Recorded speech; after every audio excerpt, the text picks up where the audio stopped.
In planes, trains, and automobiles, Steve Martin and John Candy are careening down the highway, and someone on the other side of the median, who happens to be going the right way, is yelling, "You're going the wrong way!" To which John Candy famously replies, "How do they know which way we're going?" This reminds me so much of Parkinson's. We may seem entirely abnormal, as in abnormal. Is there a brain that's normal? Because we might be doing things a different way. We call it creative adaptation. And just like the Seal song goes, you have to be a little crazy to survive Parkinson's. You have to have moxie and grit. You have to have perseverance. You have to be pretty brave. You have to have some courage, some tenacity. And it's okay to go outside the box, to be the outlier, to think about things. This adaptation, this creative adaptation, is kind of one of the things that saves us. So this invitation to do things differently, this invitation for creative adaptation is actually a tremendous gift. It helps us to release fear and expectation. We can't simultaneously be frozen in fear and also living. And what do we want? We want more life.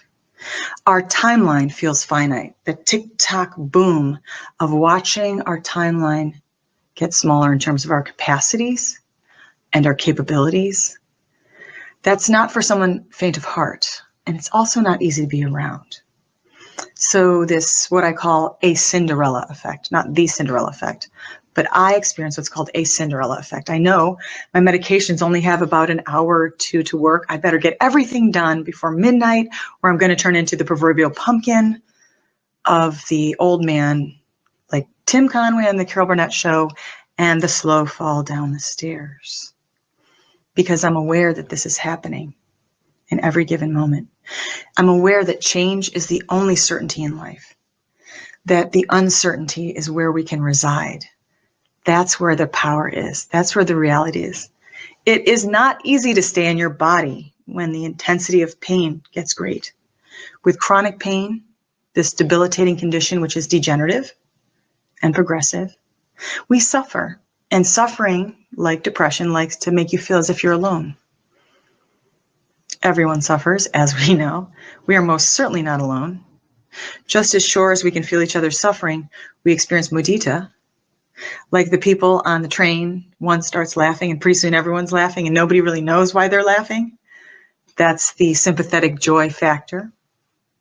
We experience that joy when a child laughs or when a friend's happy, a loved one is happy, or even maybe when, a neutral character like the mailman is happy. Of course, there's the opposite effect where we're often seeing people who are sad, and we didn't do anything to deserve this. So just know that. There's no shame. You're not a beast of burden. Which leads me to my next pro tip here about finding joy with Parkinson's. You gotta sing. And I mean sing, however you see fit. It's not performative. I don't sing karaoke because I'm good. I sing karaoke because I want to lose my voice. And I'm too lazy to exercise my voice, so I sing. Because I'll never be a beast of burden. Is it perfect? Absolutely not. It's improv. All of life is improv, especially with a changing system. We are constantly uncertain about how things are going to be changing. We land there, we sing when we can, how we can. There's really not a lot we can do other than enjoy these moments. We can claim that space. You deserve love and pleasure, just like everybody else. The joke is on me if I take that too seriously. If I take my disillusionment to heart. It's all disillusionment. So we can communicate with our loved ones and friends in what I call translating Parkinson's. They are our touchstones. I had trouble with this recording so many times that in the final hour I come to you with this recording just a few weeks before I shave my head and allow a surgeon to drill into my head to implant an electrode into my substantia nigra area, the globus pallidus for DBS, because my medications are failing. The efficacy of these medications does not stay the same. It's kind of like Henry Rollins said, the only security in life is insecurity. That's what keeps us in our creative adaptation space. Humor is the life raft there. That slow fall down the stairs, if I don't laugh about that, yes, I'll probably be crying. So being present, staying in your body, meditation, workouts, sleep, whatever that is, might help you. Maybe you like a schedule. I'm a person who doesn't do well when I'm too scheduled because it's hard for me to anticipate what comes next. If you've met one person with Parkinson's, you've met one person with Parkinson's. We all have different ways of coping and managing this disease. So finding the beauty around us, the flowers, the kittens, the babies, the smiles. No, maybe there's joy and beauty in a plastic bag. Like in American Beauty, when the wind catches this bag and Ricky Fitz is mesmerized by the bag, he finds it beautiful. What brings you that moment of presence, of joy? It could be something simple, like a cup of tea, a good chat with a friend, noticing a spider weaving a web, a bug crawling across my windowsill. I could get lost there in a flower. And since everyone's suffering, that's universal, and you know you're not alone, you can have those moments and allow yourself to savor them. Add some space between activity. In fact, if we have an appointment, you're coming to see me and you get lost along the way with something like this bird up here on the wire that I've been watching make a nest. I think it's a turkey vulture. I like to pretend it's a giant hawk or an eagle. Stop, enjoy the detour, take the detour. I invite you to do that. I'd rather have you arrive a day late, $1 short, but heart full, than to miss the opportunity to find that joyful expedition going the wrong way. Find that thing. In fact, stay open to the possibility that we don't know what's going to happen next. This uncertainty is in fact a gift. It keeps us asking, what's going to happen next? Instead of, I dread what's coming. See the difference there? It's pretty simple. I also want to say to nourish your body, just like you do your soul. Nourish yourself. Nourish your mind. Find ways to do that. Just like every sailor knows, you can prepare so carefully. But even the best preparation is not a promise of a successful sail. Or if you're a salesperson, the successful sail, S-A-L-E. I mean, we have unpredictable human beings in behavior. We have unpredictable winds in sailing, changes in conditions, the weather, within and without. How much of this do we really commandeer and sail through?